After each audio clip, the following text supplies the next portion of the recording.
قرآن اور اخبار میں فرق ہے. اخبار آج ہے کل نہیں آئے گی. قرآن تو نسلوں میں چلتا ہے. جنات قرآن بہت پڑھتے ہیں اور ختم قرآن کی محفلیں رمضان میں جنات کے ہاں اتنا زیادہ ہوتی ہیں، گھر گھر ہوتی ہیں. بے زبانوں کو جنات نظر آتے ہیں، عذاب قبر بھی نظر آتا ہے، رحمت اترتی بھی نظر آتی ہے، لعنت اور وبال اور بلائیں اور مصیبتیں یہ سب نظر آتی ہیں. میں نے تو اس وظیفے سے بڑی بڑی طلاقیں بچوائی ہیں. طلاقوں تک نوبت، حتیٰ کہ پہلی طلاق دے دی اور کچہریوں تک نوٹس آ گئے، فلاں ہو گیا. میں نے کہا یہ کریں آپ، اور کرنے والا جتنا سخت تصور اور توجہ سے کرے گا، درد سے کرے گا، اتنا جا کے اس کے دل پہ چوٹ لگے گی. میرے پاس مٹھائی کے بارے میں تو میں نے بہت تحقیق کی ہے. پہلے خوشبو کی بات کر لیں. خوشبو اصل میں فرشتوں کی غذا ہے اور جنات کی غذا ہے. اچھا، ہر جن کی یہ غذا نہیں، صالح، نیک، اولیاء، صلحاء، ان کی غذا. اور دوسری مٹھائی، میں نے کئی مٹھائی والوں سے پوچھا، کئیوں سے پوچھا، پرانے مٹھائی والوں سے. دو چیزیں ایسی ہیں جو بہت زیادہ جنات کے ہاں ہیں. آپ نے دیکھا کہ قرآن پاک دھڑا دھڑ چھپ رہے ہیں، آج بھی چھپ رہے ہیں. قرآن اور اخبار میں فرق ہے. اخبار آج ہے کل نہیں آئے گی. قرآن تو نسلوں میں چلتا ہے. پھر پڑھنے کا ذوق کم ہو گیا، پھر بھی اتنا چھپ رہا تو کہاں جا رہا؟ ایک سوال ہے، تو کہاں جا رہا؟ آپ چھپنے والی جو پریس ہیں ان کو دیکھیں، بہت زیادہ چھاپ رہی ہیں. دوسرا یہ ہے کہ مٹھائی کا ذوق کم ہو رہا. جنات کے ہاں ختم قرآن کی جو میں نے ان لوگوں سے سنا جن کے ساتھ جنات کے رابطے ہیں، جنات کے واسطے ہیں، جو جنات سے باتیں کرتے ہیں، جن کو جنات نظر آتے ہیں، جو جنات کی محفلوں میں جاتے ہیں، میں نے جو سنا میں آپ سے عرض کر رہا ہوں وہ یہ ہے کہ جنات قرآن بہت پڑھتے ہیں اور ختم قرآن کی محفلیں رمضان میں جنات کے ہاں اتنا زیادہ ہوتی ہیں، گھر گھر ہوتی ہیں اور بہت زیادہ ہوتی ہیں. اور پھر ان کے ہاں مٹھائی بھی تقسیم ہوتی ہے. میں صحراؤں میں جاتا ہوں تو وہاں ایک واقعہ ہوا.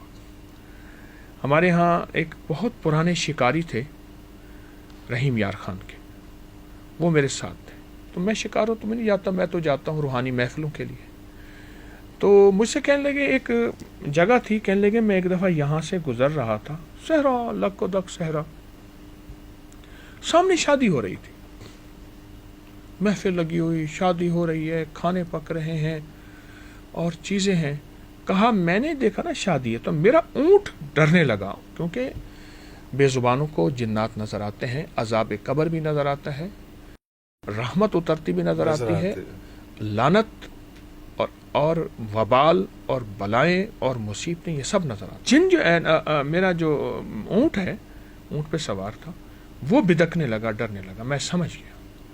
اچھا پا میں نے جرات کی، میں نے کہا دوستو میں بھی آپ کی شادی میں شامل ہوں، مجھے بھی کھلا دو. کہنے لگے انہوں نے پیتل کا بڑا سا تھال بھر کے مجھے مٹھائی کا دے دیا. میں نے تھال رکھا اور اونٹ کو بھگایا. وہ آج بھی تھال میرے گھر ہے. میں ڈر کے مارے اونٹ کو بھگایا اور وہ آج بھی تھال میرے گھر ہے.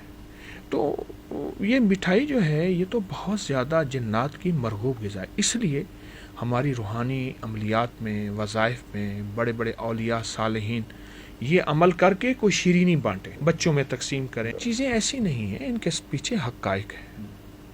آپ نے کسی کو اپنا دوست بنانا ہے، کوئی آپ سے ناراض ہے، کوئی آپ کو سمجھتے ہیں کہ وہ آپ اس کو اپنا محبوب بنانا چاہتے ہیں اور آپ چاہتے ہیں کہ نفرت ختم ہو جائے، محبت ہو، میاں بیوی کی محبت ہو، ماں بیٹی کی محبت ہو، بہن بھائی کی محبت ہو، تو میں کہیں تو وظیفہ ہی بتا دوں.